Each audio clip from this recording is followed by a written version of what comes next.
What up, fellow Scenarians? Be sure to stay locked in by subscribing to www.thescenarioradioshow.com and pull up a seat to the grown-ups table. Also, hit the notification button to make sure you don't miss any Real Talk with a playlist. We've got Cameo Bobo from the Cameo Bobo Show and Mike Patton from Touring the AFC South with us today, joining us to comb through the year and talk about all the things that happened. So what we're going to do right now is to look into 5 fast facts about 2004, 20 years ago. Where does the time go? A really interesting year with some it was the beginning of a lot of things and the ending of a lot of things. And that's what, at least when I've done some of the research and getting ready for this show, that's what I realized, that 2004 was like a cutoff point where some things were beginning and some other things were ending. And that's what we're going to look at right now with 5 fast facts. Fact number 1, a glimmer of hope. At the 2004 Democratic National Convention, a fledgling senator from Illinois took the stage and gave America something to look forward to. Barack Obama's keynote address was so inspirational that it made the nation believe that he could be the country's first black president. Well, okay, they didn't exactly believe he could be the president, but he did make white folks feel good about saying, yeah, I'd vote for him, whether they meant it or not. Did either of you remember that keynote address? Did y'all see that speech? No. Yeah, it was inspiring. It really was something. Okay. Because that's when he got on my radar. I didn't know who he was until then. And after that, I went and read his books. He had like The Audacity of Hope and I forget the other book he had, but both really great books. And those books shot through the roof as far as sales because of that speech. Wow. Yeah. No, I don't know that I recall the speech. Yeah. Yeah. Let's say it again. What year was he elected though? 2008. He was elected to the presidency in 2008. So this is like 4 years before that. No, I didn't. Yeah. And I think he had gotten elected as a senator like maybe in 2002. So and this is his first elected official job. So he's like a really unknown person. Yeah. Who somebody saw enough and say, hey, we need to get that guy up there and let him talk. And smart move. Yeah. Right. Yeah, it was on from there. So that was, again, one of those beginnings. Fact number 2, Brother Ray. Ray Charles Robinson was one of the most important artists in the history of popular music. So it should be no surprise that in the same year he died, his career would have a major resurgence. A life that included over a dozen Grammys, an induction into the Rock and Roll Hall of Fame, would culminate with an Oscar-worthy biopic, a revival of his catalog, and homages from a wide variety of current hip-hop artists. I bet he never saw that coming. Please.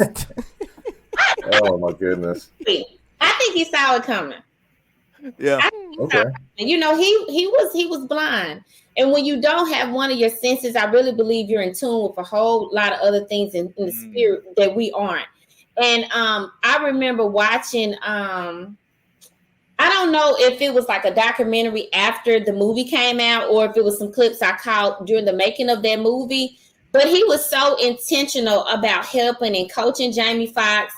And I just think sometimes we're meant to do some things and we're supposed to get them out, and the result we may know, but we're not supposed to see that part of it. You know what I'm saying? Yeah. I feel like that was kind of like his thing. I feel like he had to get that out, and then he served his purpose. His work was finished, To see all of that come back, he probably didn't need it because he knew it was going to happen anyway. Anybody that has a calling on their life, they know what the end should be. Each of you guys have a sensing in your heart on how big things are going to be for you. You may not see the fruition of it, but you know it. You know what I'm saying? So that's what I think. That's my. Yeah, I feel you. You don't have to have sight to have vision.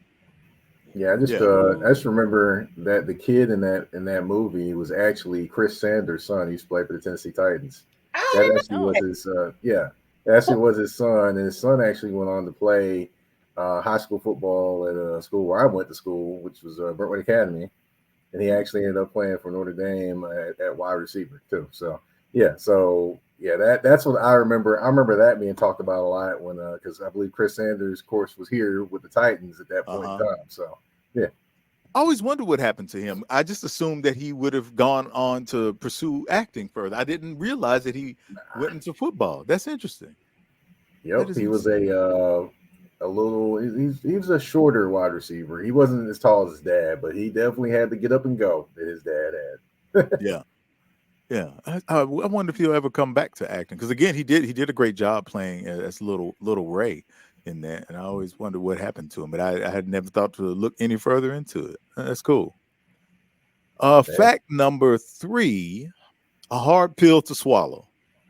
During an NAACP Legal Defense Fund Award ceremony to commemorate the 50th anniversary of Brown versus the Board of Education, renowned comedian Bill Cosby gave the infamous pound cake speech. In it, he was highly critical of America's Black community, launching into condemnations of everything from African American vernacular English to Black sounding names to single parent households. Cosby's speech drew praise from some and claims of toxic respectability politics from others. Another pivotal speech that year. I don't know if any of you are familiar with this one, but if you ever get the chance, look up Bill Cosby's pound cake speech. That's what it was referred to. He has a reference to pound cake that he talked about. I've heard clips of it. Okay. I've heard clips of it, and I was like, wow. I was like, wow, Bill. You know, you kind of did you forget that you was once, you know, I was just like, you know, holding my head like, wow, Bill. That's all I could really say while I was listening to this. Yeah, yeah. I think the interesting thing is the most interesting thing that comes out of that speech is that it draws a lot of attention from a lot of different people who otherwise hadn't been really thinking about Bill Cosby for a while. And one of those people was Hannibal Buress. And Hannibal Buress talks about him giving that speech in one of his comedy routines. Wow. And he's critical of Bill Cosby giving that speech. And in his comedy routine, he brings up Bill Cosby and the rape allegations and the sexual assault allegations. And that process, it starts the whole thing. And that is what opens the floodgates for everything that happens in Bill Cosby's life from 2004 going forward.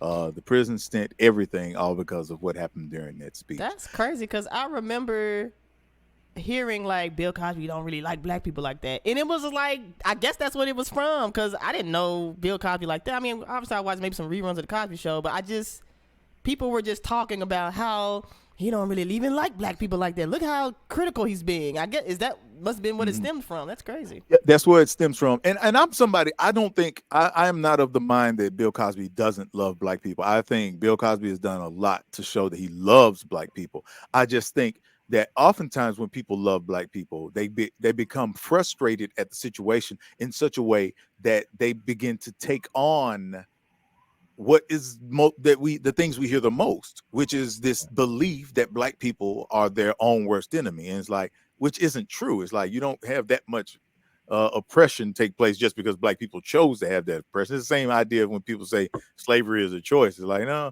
it obviously was not a choice. But when you live in a country that has a lot of white supremacist talking points, eventually you start to cling to those points when you get frustrated rather than tackle some of the more salient issues. And Bill Cosby is as much of a philanthropist as he was. He's somebody who doesn't really remember what it's like to be poor in modern America and be Black. So yeah, I agree with that. And I also think I think some kind of way he felt as though the way Black people were moving forward had an impact on his personal legacy some type of way. It was a way, some ways I felt like he took it personal.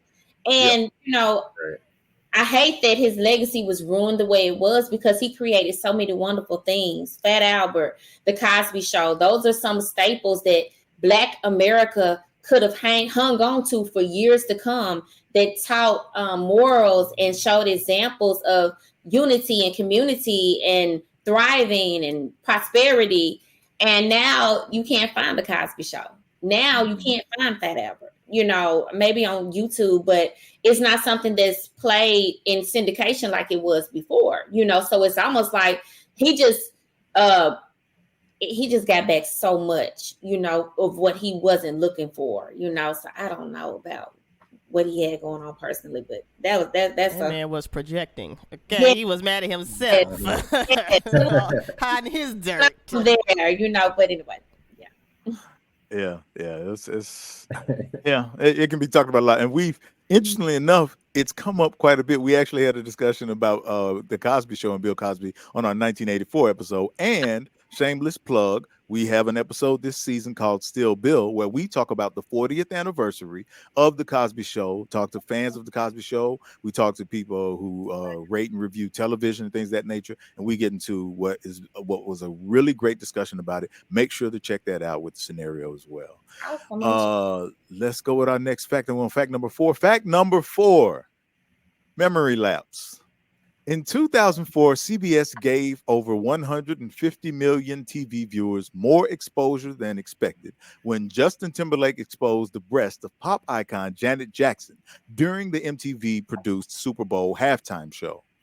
The incident drew fines and public outcry for tighter broadcast regulations and initiated Jackson's music videos and stuff on the radio being blacklisted from TV and radio formats. On the other hand, Timberlake went on to enjoy a massively successful career with very little pushback. I was mad at yesterday. I was mad at Justin Timberlake for a while on that one. I really was. I'm still mad. Did y'all see Janet's documentary about this though? Did.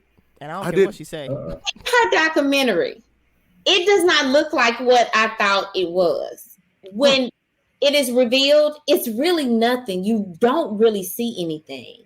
Well, this fines don't really see anything. I'm curious.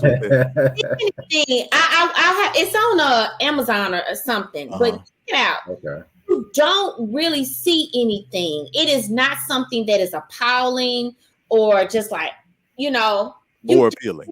Or appealing. No. Okay. It's not something that you would go on YouTube and, be a little nasty about. No. So I'm trying to figure out how to get to the bottom of this a little more because I haven't seen it. So anatomically speaking, you're saying that what we thought was there was not there. Is that what I'm hearing? From my point of view, tell me, Dana, what did you see in that documentary?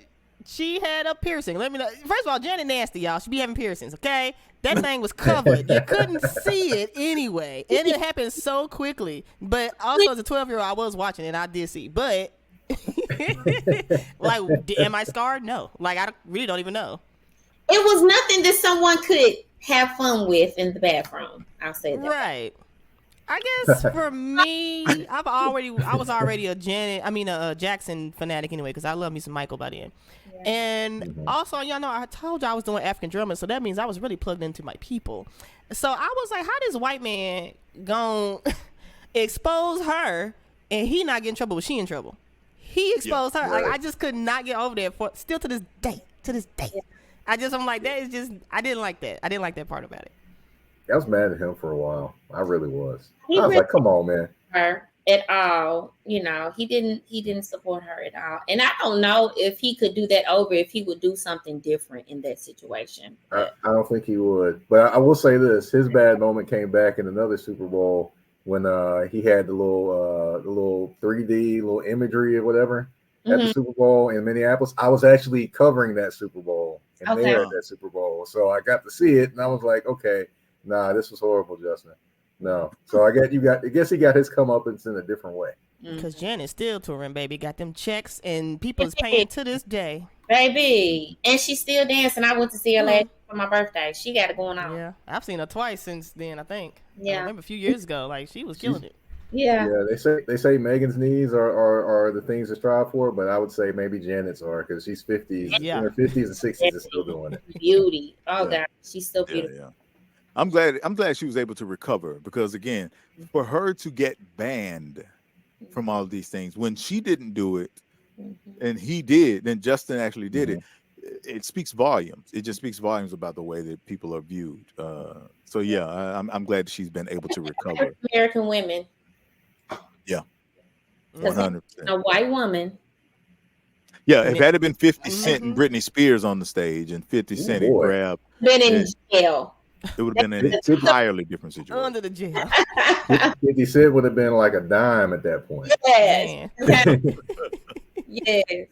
Yeah, whole different thing. All right, fact number 5. Virtual insanity. 2004 is also the year that the tide of social media takes a turn that will change the course of human history. At the very beginning of the year, the rapidly growing site MySpace gains its 1 millionth user, and a year later, that number would jump to 20 million by emphasizing variety and personalization. As one entity was flourishing, another was just getting started. On February 4th, in a Harvard dorm room, although Facebook's humble beginnings would see it become a staple among college students, the social media behemoth would soon influence billions across the globe. So, y'all remember, how many of you had MySpace pages? Oh, I sure did. Definitely had a MySpace. Yeah. Absolutely. I remember Tom. Right. Yeah. We were all friends with Tom. Yeah. Tom had a lot of friends, and then somehow he lost every one of them. Well, here's the interesting thing. We're in an age now where most of us maybe have a Facebook page and an Instagram and a Twitter and maybe a TikTok. But at that time, for some reason, when we decided to migrate to Facebook, we all decided at the same time, we don't need MySpace. Let's just leave it. Nobody said, well, I'm going to keep both. What was that about? Why was that? I know I got tired of trying to figure out, you had to, holler at your friends, try to figure out how you're going to get this song on your page and all those different things. Yeah, I was like, man, look, I ain't got time to do this and that. Nah. Yeah. So I'm just going to drop one. MySpace was like your own personal website type thing. And then Facebook was a profile, and you just added it was simpler, I think, but it's definitely simpler. Yeah. Yeah, I just thought it was weird. Now that I think back, I just thought it was weird that we just completely washed our hands of it. We weren't like, well, I'll just do both. It was like, oh no, it's all right. And people invested a lot of time and energy into their MySpace pages. They had the entire look, the layout that you want, the songs that you had. You could rank your friends. It's like, and we left all of that friends got you in trouble a lot too. Right. Ain't in nobody's top 5. Ain't in your top 5. What I do? Right. Yeah. Whole conversation. That is interesting. As much as I remember it, and I remember I had a MySpace page, but I think I was kind of using it for more business purposes. So I don't know what the rankings were with anything I had, but I definitely didn't think about it. And at my age, I don't think anybody was going to be coming at me about, well, why am I not in your, virtual top 5 or whatever it was that you had. For I don't know, I can't speak for my whole generation, but I guess I'll speak for me. I absolutely had a MySpace. I didn't get a Facebook until 2008, but it felt like Facebook is grown, high school, like you're mature, like you're an adult. MySpace was still kind of like childish, so I was like, okay, no, I'm not on MySpace, I'm on Facebook. Like, no, I have a Facebook. Like, it felt like I'm grown a little bit getting to Facebook. That's interesting. Yeah, I always find it interesting that different social media entities trend, so to speak, and not because they do anything better necessarily. They just do it slightly differently, and for whatever reason, that makes everyone say, "Oh, I need to go there." And I always often wonder at what point will that kind of end when people are no longer like, because I mean, despite the fact that everyone uses TikTok now, nobody's really relinquished Facebook. I mean, there are people who don't use their Facebook page, they just have it. But I mean, there are billions upon billions of people. It's still the most used social media platform in the entire world. And it doesn't look like that's going to change anytime soon.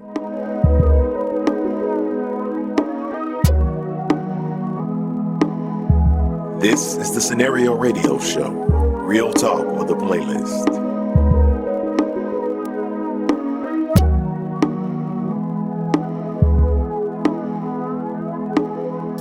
The scenario.